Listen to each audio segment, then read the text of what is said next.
That's what I remember most. Not the words. Not even the cold air pouring through the open door. Just the sound of her bare feet crunching across what used to be our coffee table, like pain was beneath her. Like I was beneath her. My name doesn't matter. And hers? Let's just say it's not worth repeating anymore. What matters is this. She came home late again. The last train had already stopped running. I know because I checked the schedule like an idiot, like a man still hoping for a lie that made sense. And when she walked in, dressed like she stepped out of someone else's fantasy, she didn't even flinch at the mess I'd made. I'd waited for her in silence. For hours. No texts. No calls. Just one old photo of us on the floor, shattered, face down, like the marriage itself was too ashamed to look me in the eye. I asked one question. Where were you? She smiled. She smiled. And then, without even sitting down, without taking off her heels, she said, I got the man I wanted. I didn't yell. I didn't throw a lamp. I didn't even ask who. I just stood up, walked to the closet, and started pulling her things down like they were fire hazards. Her gym bag. Her expensive coat she never let me touch. Her boxes of makeup labeled in neat little rows like trophies. I opened the front door, and one by one, I threw her life into the yard. No rage. No speeches. Just movement. Like I was evacuating a ghost from my house. She didn't protest. She didn't beg. She didn't even blink when her suitcase hit the rose bush. And I stood there, hoping she'd say something. Anything. Even a cruel word would have meant she still felt something. But she just took out her phone and said, Can you move your car? He's waiting. He was waiting. That was the moment I knew I'd been living in a story someone else had already ended. But it's what happened after she left, what I found in her old desk drawer the next morning, that made everything worse. Much worse. The house was dead silent after she left. I didn't close the door. I just stood there for God knows how long, staring into the yard where her things were scattered like the aftermath of a hurricane. A leather boot in the grass. Her favorite hoodie half draped over the mailbox. And the perfume bottle, that stupid glass bottle, cracked open on the steps, leaking the same scent she wore on our wedding night. I didn't cry. Not yet. I just walked back inside and sat on the couch. It was still warm where she'd stood, and that somehow made it worse. At 6:12 the next morning, I opened the drawer. Not because I was snooping. Not because I was angry. But because I couldn't sleep, and I didn't know what else to do. My mind kept replaying her words. I got the man I wanted. Not a man. The man. Like it had been a mission. A finish line. And I was just a speed bump on her way to it.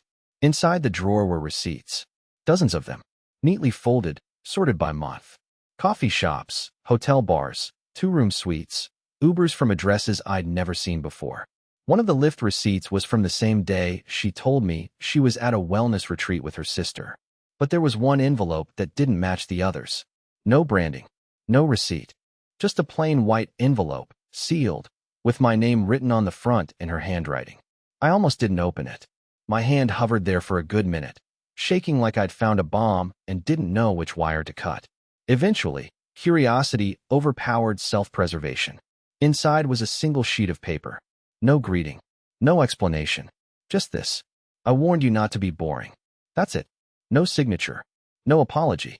No venom. Just that sentence, like it was a final exam I failed. And that's when I cracked. Not screaming. Not breaking stuff. Not pacing like in the movies. I laughed. I laughed like a man who'd just realized the house he built was made of cardboard, and the rain had finally come. I laughed until my throat hurt, until my stomach twisted, until it finally broke into sobs I couldn't stop. Because the truth is, she did warn me. In her own quiet, manipulative way, she told me what she needed. Excitement. Fire. Danger. And I, idiot that I am, I gave her stability instead. I gave her a Netflix password and a spare toothbrush in my drawer. I gave her everything but what she actually wanted. And the man who was waiting outside last night. I was about to find out that he wasn't just some fling. He was someone I already knew. Someone I trusted. I don't know why I didn't see it before. The signs were everywhere, but I was so eager to believe she was just going through something. That maybe her distance had nothing to do with someone else. That maybe I was still enough. But when I reread that line, I warned you not to be boring, it clicked. Not just what she said, but who else had said something eerily similar, months ago. It was at a backyard barbecue my friend Ellis hosted. Nothing fancy. Just burgers, beer, and awkward adult conversation about rising rent and broken AC units. That night, Tegan barely touched her drink. She kept glancing at her phone, giggling at messages she didn't let me see. I asked her, half joking, half not, if she was planning her escape. And she turned to me, smiled like I was a clueless puppy, and said, "Maybe I'm just bored of being safe." Ellis laughed louder than anyone. Back then, I chalked it up to his usual dark humor. He was my oldest friend, loud, sarcastic, always the life of the party. The guy you called when your car broke down or your ex showed up at your job.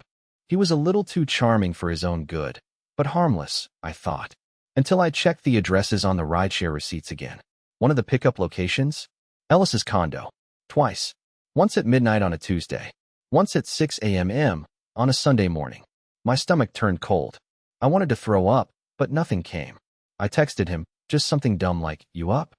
I didn't even know what I expected. Maybe for him to deny it. Maybe for him to ignore it. But he replied immediately. "Hey man, you okay?" That was all it took for the anger to boil. I didn't answer. I got dressed. I drove. And the whole way there, my hands gripped the wheel like it was the only thing holding me back from falling apart.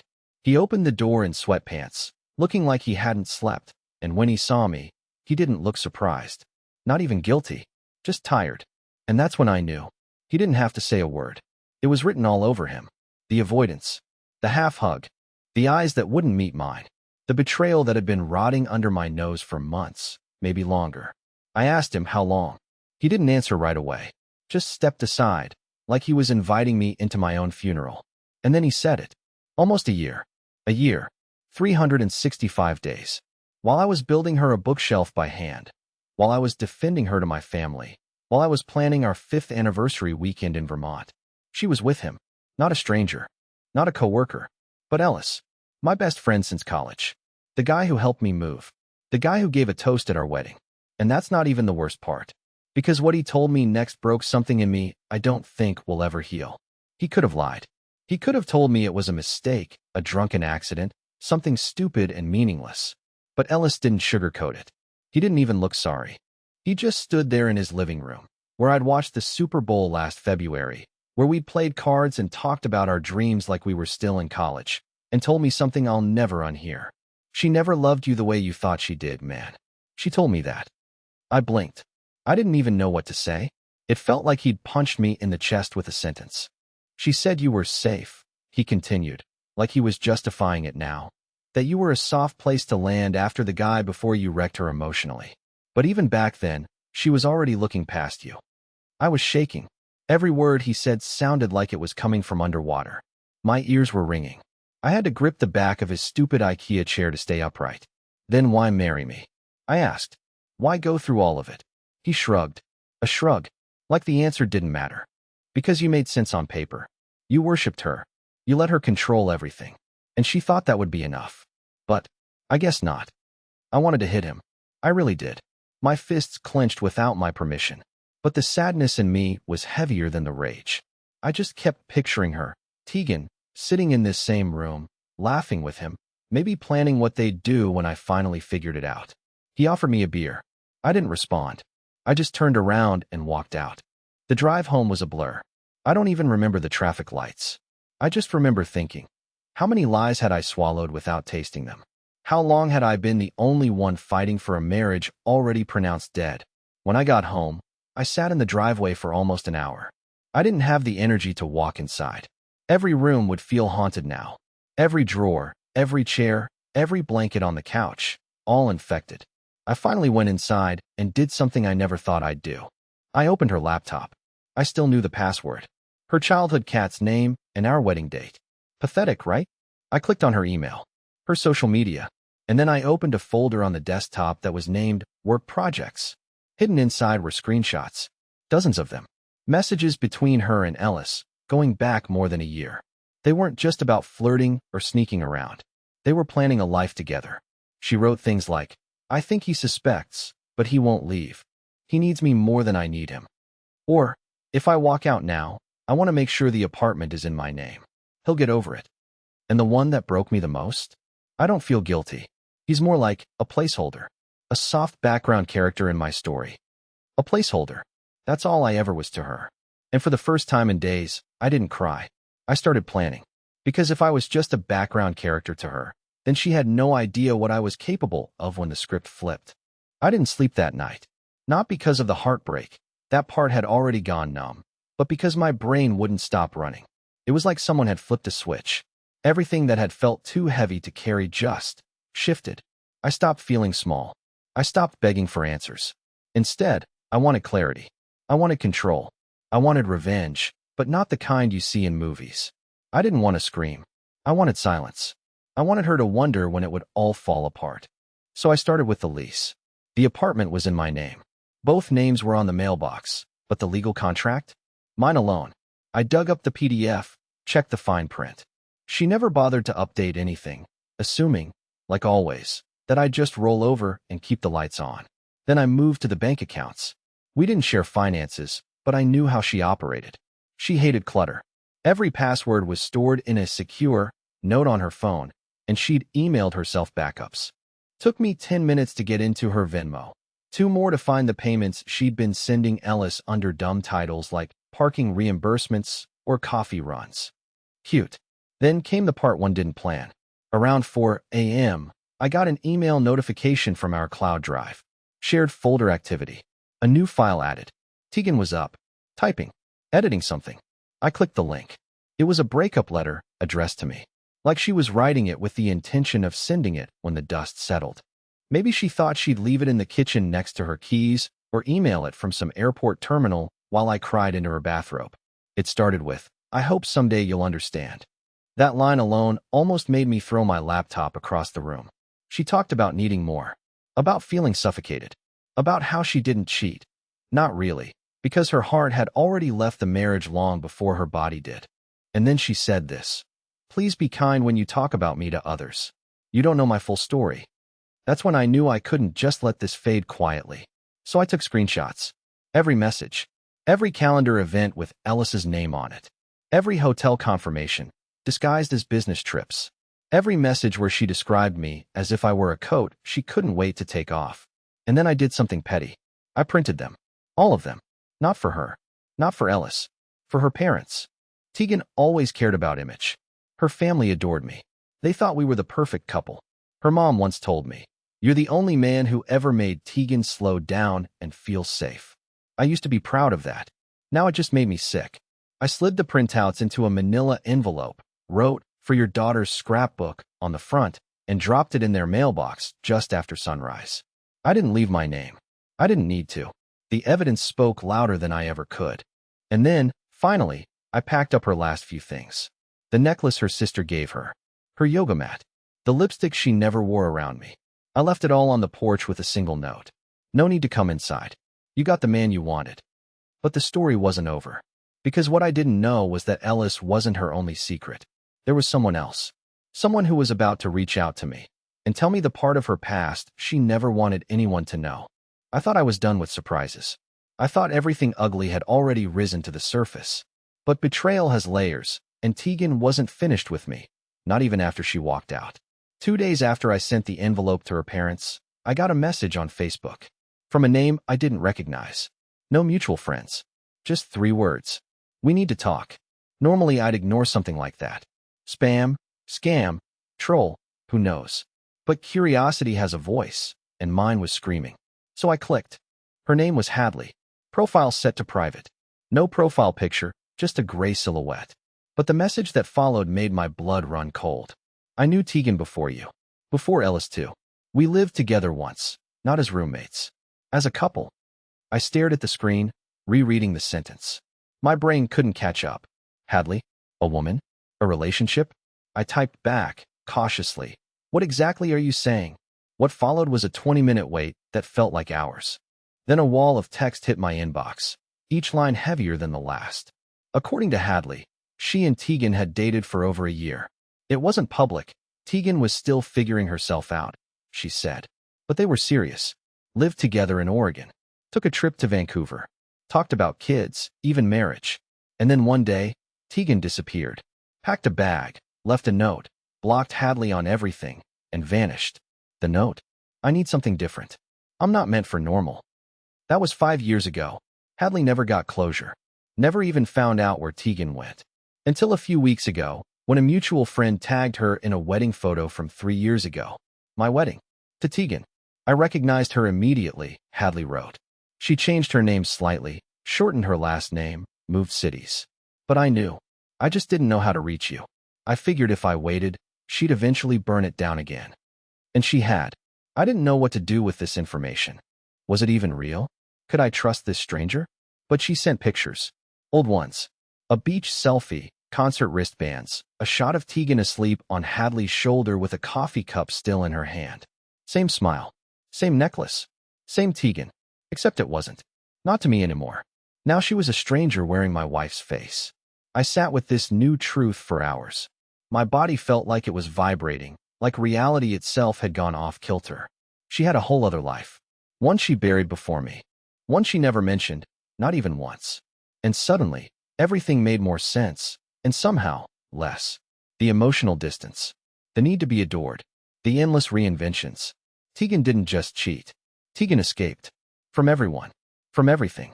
From versions of herself she outgrew, discarded, or just got bored of. I wasn't her first clean break. I was just another chapter she tore out when the plot stopped thrilling her. But here's the thing. Hadley wasn't reaching out just to share old wounds. She had one last message for me. She'll do it again. That man she left you for? She'll ruin him too. Unless someone ruins her first. And that's when the idea came. A plan I never thought I'd be capable of. Because if Tegan wanted to control the narrative, maybe it was time someone rewrote it for her. I never saw myself as the kind of guy who could pull something off. I was the fixer, the forgiver, the one who tried to keep the peace while the roof caved in. But after Hadley's message, something clicked. I realized I wasn't just the collateral damage in Tegan's life. I was her cover story, her placeholder, her decoy. And now, I wanted her to feel what it was like to lose the version of herself she worked so hard to sell. So I reached out. To Hadley. To one of Tegan's old co-workers I found on LinkedIn. To her ex-roommate I hadn't spoken to since 2019. Each of them had a story. Different details, different damage, but the same pattern. Charm, intensity, emotional devotion, followed by distance, manipulation, and eventually abandonment.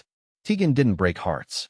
She dismantled identities and walked away like it was just spring cleaning. I wasn't the first, but I was going to be the last. I started collecting everything. Screenshots, voice notes, snippets from old group chats she probably forgot about. A timeline of her shifting identities.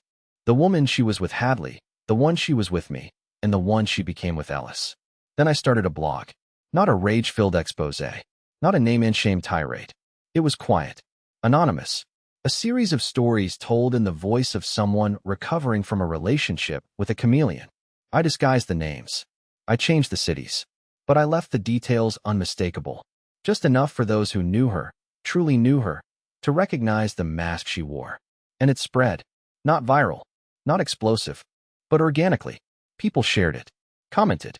Sent messages like, "This sounds like my ex," or, "I thought I was alone in this." Then one morning, I woke up to a new message.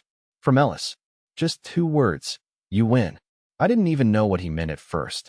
But as I scrolled, I saw what he was talking about. Tegan's perfect little social media bubble was cracking. Her job had apparently caught wind of the blog and connected a few dots. Her polished image didn't match the whispers now following her name. And Ellis? He found out she'd lied to him, too. About things I never even imagined. Apparently, she told him I was abusive, controlling, unstable, all to justify leaving me for him. Now that the truth was leaking through the walls, he was seeing her without the spotlight, just the mess behind the curtain. Tegan tried to call me that afternoon. I let it ring, and ring. Then I sent her a single message. I warned you not to underestimate the boring ones. That night, for the first time in weeks, I slept through the night. But the story wasn't quite over. Because the next morning, I got a knock on my door. And when I opened it, it wasn't Tegan. It was someone else. Someone I never expected to see again. When I opened the door, my brain did that weird thing where it stops processing for a second, like it needs to buffer real life because it can't believe what it's seeing. It was Hadley, not just a message, not another digital ghost behind a screen. She was standing there in a navy hoodie, hair tied back, holding a coffee cup in one hand and an envelope in the other like this was somehow normal. I figured we should meet, she said. After everything. We sat at the kitchen table, the same table where Tegan once cried about getting passed over for a promotion she didn't even apply for. Hadley didn't ask to come in. She just followed me like she belonged, like she already knew the layout of a space shaped by pain. I'm sorry, I told her, though I didn't even know why. Maybe for being so naive. Maybe for being another one of Tegan's burned bridges. Hadley smiled. Not the kind of smile people give when they forgive you, but the kind that says they understand. You didn't deserve it, she said. None of us did. But maybe now, she doesn't get to rewrite this part. We talked for hours. About the lies, yes. About the damage. But also about the weird healing that comes when your story finally makes sense. When you realize it wasn't your fault. That you weren't boring, or disposable, or weak. You were just real. And real doesn't always survive in the orbit of someone addicted to reinvention. The envelope she brought. It held an old photo. A Polaroid. Tegan, smiling in the sunlight, arm around Hadley, wearing that same necklace she used to claim was from her first serious boyfriend. I figured you should have one picture where she wasn't pretending, Hadley said. And then she left. No drama. No promises. Just peace. Over the next few weeks, things got quiet. Tegan's name stopped coming up. The blog slowed down. I finally took her leftover boxes to Goodwill. The apartment felt lighter, like it was no longer haunted. And then something strange happened. I started to feel okay. Not perfect. Not whole. But okay. I started sleeping in the middle of the bed. I stopped rereading old messages. I joined a book club again, a new one. I even tried cooking something besides instant noodles. It burned, obviously. Some things never change. But I changed. Because here's the truth. I thought losing her would destroy me. I thought being replaced meant I had no worth. But now I see it clearly. She didn't leave because I was boring. She left because I was real, and she couldn't handle real. She couldn't bend it, control it, rewrite it. And now, for the first time in years, I'm writing my own story. One where I'm not someone's placeholder. One where I don't have to throw anyone's things into the yard again. And maybe one day, I'll meet someone who isn't trying to escape themselves. But until then, I'm enough. More than enough.